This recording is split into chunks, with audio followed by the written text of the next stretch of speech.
بدعت کی ڈیفینیشن کو آپ سمجھ لیں. بدعت کی جو ڈیفینیشن ہے بخاری اور مسلم میں، اس میں واضح الفاظ ہیں، من احدث فی امرنا ھذا فہو رد. جس نے ہمارے امر میں، جو ہم نے دین کے طور پر تعلیم کیا ہے، اس میں کوئی چیز داخل کر دی، وہ مردود ہے.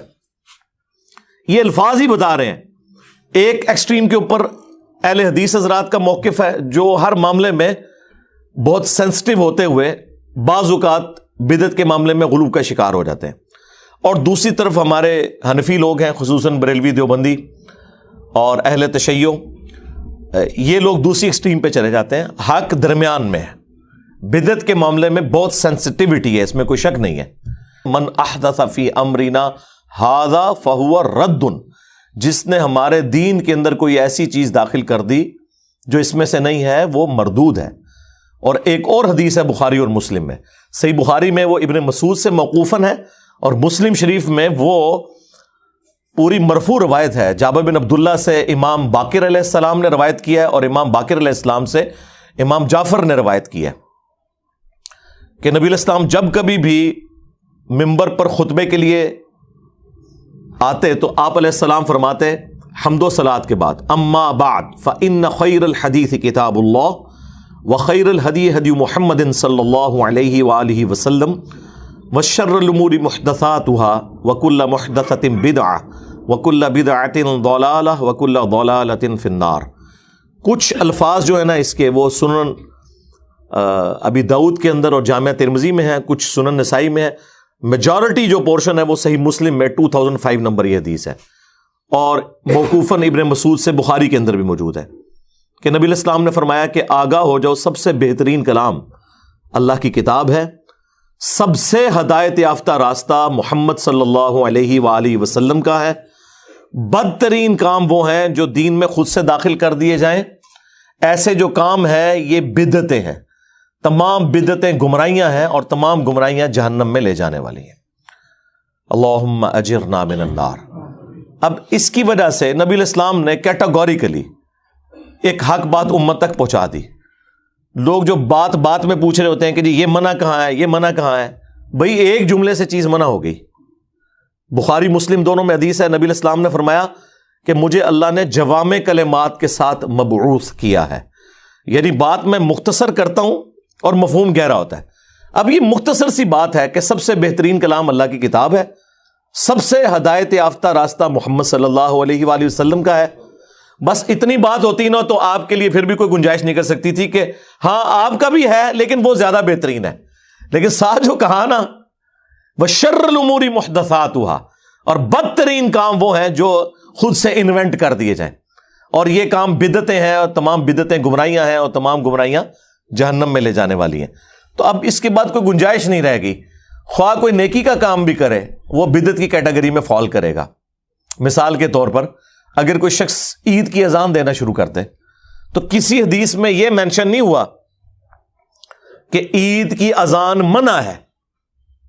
صرف احادیث میں بخاری مسلم میں یہ آیا ہے کہ نبی علیہ السلام عید کے لیے اذان نہیں دلواتے تھے، لیکن آپ نے کہیں نہیں فرمایا کہ میں منع کرتا ہوں یا اذان دینا گناہ کا کام ہے. اذان تو بڑا نیکی کا کام ہے. بخاری مسلم دونوں میں حدیث ہے کہ اذان کی آواز سے شیطان کی ہوا خارج ہو جاتی ہے اور وہ وہاں سے بھاگ جاتا ہے کئی کلومیٹرز دور تک. تو عید کے موقع کے اوپر تو 2 اذانیں ہونی چاہیے کہ بعض لوگ تو صرف عید کے لیے مسجد میں آ رہے ہوتے ہیں، لیکن عید کے لیے اذان کوئی نہیں ہے. اذان نہیں ہے، اقامت بھی نہیں ہوتی، ڈائریکٹ نماز پڑھی جا رہی ہوتی ہے. کبھی کسی بریلوی نے، کسی دیوبندی نے، کسی شیعہ نے، کسی اہل حدیث نے اذان نہیں تھی. پوچھیں کیوں؟ وہ کہتے ہیں ثابت نہیں. لیکن بریلوی حضرات سے تو ہم پوچھیں گے، آپ کے نزدیک تو ڈیفینیشن ہی نہیں. آپ کہتے ہیں جو بھی نیکی کا کام ہو، خواہ قبر پہ اذان دینا ہو، خواہ اذان سے پہلے درود و سلام پڑھنا ہو، وہ ہم نے کر لینا ہے کیونکہ نیکی کا کام ہے، اس کو کون منع کر سکتا ہے. تو آپ کی ڈیفینیشن میں تو یہ ہونا چاہیے.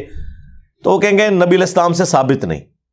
تو بس یہی ہماری ڈیفینیشن تھی کہ جو دین کے امر میں چیز ثابت نہیں ہے نا فہو رد، وہ مردود ہے. البتہ یہ یاد رکھیے گا، دین کو جو سپورٹیو چیزیں ہیں نا، دین کی ترویج کی خاطر اصلی دین اپنی جگہ ہوتے ہوئے ان چیزوں کو دین کی سپورٹ کے طور پر رکھنا، اس کا حکم ہے نبی علیہ السلام کی طرف سے. اور وہ چیز ہے جس کی وجہ سے لوگ دھوکہ دیتے ہیں کہ جی مسجد میں قالین بچھانا، مسجد میں ایئر کنڈیشن لگوانا، مسجدوں کے مینار بنانا، اس میں محراب رکھنا، اسپیکر لگانا، یہ بھی تو نبی علیہ السلام کے زمانے میں نہیں ہوتا تھا. تو بدعت تو آپ کیا آپ بچ ہی نہیں سکتے. آپ خود سراپا بدعت ہیں. آپ کہاں تھے دور رسالت؟ آپ ہی تو نئی چیز ہے. آپ کو پیدا ہوئے 35 سال ہوئے ہوں گے، ان کو 22 سال ہوئے ہوں گے، مجھے 57 سال ہوئے، تو میں بھی بدعت، پھر سارے بدعت. اس وقت جتنے بھی زندہ ہیں سب کے سب بدعت ہیں. ان مانو کر کے اگر اس کا معنی نئی چیز لی جائے تو یہ جو سارے بدعت ہوئے تھے. یہ پنکھے بدعت ہیں، یہ بتیاں بدعت ہیں، یہ کہاں تھی سب؟ یہ آپ اسپیکر پر مجھے سن رہے ہیں، یہ بدعت ہے. اردو زبان کی بھی کوئی میری تحقیق نہیں ہے کہ سرکار کے دور میں بولی جاتی تھی صلی اللہ علیہ وسلم، یا کسی صحابی نے اردو بولی تھی. یہ لینتھر کی مسجد ہے، لینتھر کی چھتیں، یہ ماربل بچھا ہوا آپ کے فرش پر، آئل پینٹ کیا ہوا ہے. کوئی ثابت کر دے کہ دور رسالت میں مسجد اس طرح بنتی تھی جیسے آج بنتی ہے؟ کوئی گنبد ثابت کر دے مسجد کا کہ پہلے گنبد بنتا تھا اور یہ طاق نما محراب مسجد میں بنتے تھے، منارے بنتے تھے مسجد کے؟ کوئی ثابت کر دے؟ کبھی بھی نہیں ثابت کرے گا کہ بنتے نہیں تھے. اور بھائی کوئی شخص نماز پڑھتے ہوئے یہ نیت کرتا ہے کہ اوپر اس قالین کے، نیچے اس پنکھے کے، سامنے اس اے سی شریف کے، منہ طرف خانہ کعبہ شریف، اس کا دین سے کیا تعلق ہے؟ اگر حج کے اوپر ہم بائی ایئر ٹریول کرتے ہیں، اونٹ پہ سفر نہیں کرتے، گدھے پہ سفر نہیں کرتے، تو حج کی ایکٹیویٹیز تو وہی ہیں. ایون وہاں پہ بھی صفا مروہ کی اسی طریقے سے صحیح آپ نے کرنی ہے، خواہ ویل چیئر کے اوپر کر رہے ہوں یا پیدل کر رہے ہوں. طواف کعبہ آپ سواری کے اوپر کریں یا پیدل کریں، ایکٹیویٹی تو وہی ہے. نبی علیہ السلام نے خود اونٹ کے اوپر طواف کعبہ کیا ہے تاکہ لوگ آپ کی زیارت کر لیں.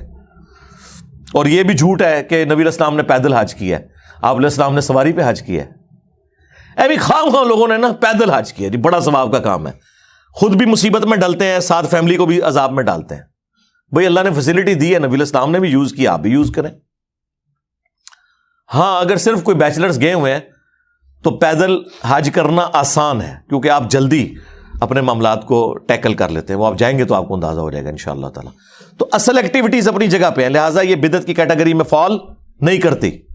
ان کی مثالیں دینا بالکل غلط ہے صرف اپنی بدعتوں کو حلال کرنے کے لیے کہ جی یہ کام بھی تو ہو رہے ہیں نا. یہ دین میں داخل نہیں ہوئے، یہ دین کو سپورٹیو ہے. اور اس کی اصل وہ حدیث ہے جو صحیح مسلم کے اندر ہے کہ نبی علیہ السلام کے پاس کچھ نیو مسلمز آئے اور کپڑے بھی پورے نہیں تھے ان کے جسموں پہ، بعض لوگ ننگے پاؤں تھے، بعض ننگے بدن تھے. نبی علیہ السلام کو ان کی حالت کے اوپر بڑا ترس آیا.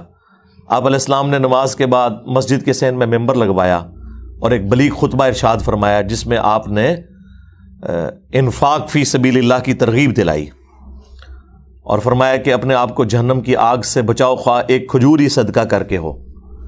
اور اتنی ترغیب دلائی کہ لوگ اپنے گھروں میں گئے. سب سے پہلے ایک انصاری صحابی اٹھے، وہ اپنے گھر میں گئے اور جتنا سامان ایک بڑے بورے میں آ سکتا تھا وہ انہوں نے ڈالا اور اس بورے کو گھسیٹتے ہوئے مسجد نبوی کے صحن میں حضور کے سامنے لا کے رکھا. صحیح مسلم کے الفاظ ہیں کہ نبی علیہ السلام کا چہرہ مبارک تھوڑی دیر پہلے جو پریشانی کی وجہ سے غم کے آثار تھے وہ اس طرح چمکنا شروع ہو گیا جیسے سورج چمکتا ہے. خوش ہو گیا آپ. اور اصحاب کہتے ہیں کہ وہ انصاری اس بورے کو مشکل سے ہی اٹھا پا رہے تھے، وہ اتنا بھرا ہوا تھا. تو نبی علیہ السلام نے اس کی طرف متوجہ ہوتے ہوئے فرمایا کہ جس نے اسلام میں اچھا طریقہ جاری کیا، جتنے لوگ اس پر چلیں گے ان کا ثواب بھی اس کو ملے گا. کیونکہ اس بورے کو دیکھ کے باقی لوگوں میں بھی ہمت ہوئی کہ یار اگر یہ غریب آدمی اتنا صدقہ اور خیرات کر سکتا ہے تو ہم کیوں نہیں کر سکتے. تو لوگ دیکھا دیکھی اٹھے اور اس طریقے سے مسجد نبوی کے اندر ڈھیر لگ گیا سامان کا. تو پھر نبی علیہ السلام کا چہرہ مبارک سورج کی طرح چمکنا شروع ہو گیا. آپ نے فرمایا جس نے اسلام میں اچھا طریقہ جاری کیا، جتنے لوگ اس پر عمل کریں گے اس کا ثواب اس شخص کو ہوگا، اور جو عمل کر رہے ہیں ان کے اپنے ثواب میں بھی کمی نہیں ہوگی. یہ نہیں ہے کہ صرف اس ایک کو ثواب ہو رہا ہے، اس کو کلیکٹیو ثواب، ان کو انڈیویجول اپنی نیکی کا ثواب. اور جس نے اسلام میں برا طریقہ جاری کیا، جتنے لوگ اس پر عمل کریں گے اس کا وبال اس شخص کے اوپر ہوگا اور ان کے اپنے وبال میں بھی کمی نہیں ہوگی. لوگ کہتے ہیں نہیں ہم نے مولوی سے مسئلہ پوچھ لیا، ہمارے گناہوں کا بوجھ اٹھا لے گا. اللہ کے نبی علیہ السلام نے فرمایا نہیں، اپنا آپ نے خود اٹھانا ہے. البتہ آپ کے برابر ایکسٹرا بوجھ مفتی اعظم صاحب اٹھائیں گے جنہوں نے آپ کو غلط مسئلہ بتایا ہوگا. سارا بوجھ نہیں اٹھا سکتے، آپ نے اپنے حصے کا شیئر کرنا ہے. تو اس میں الفاظ ہیں سنتن حسنتن،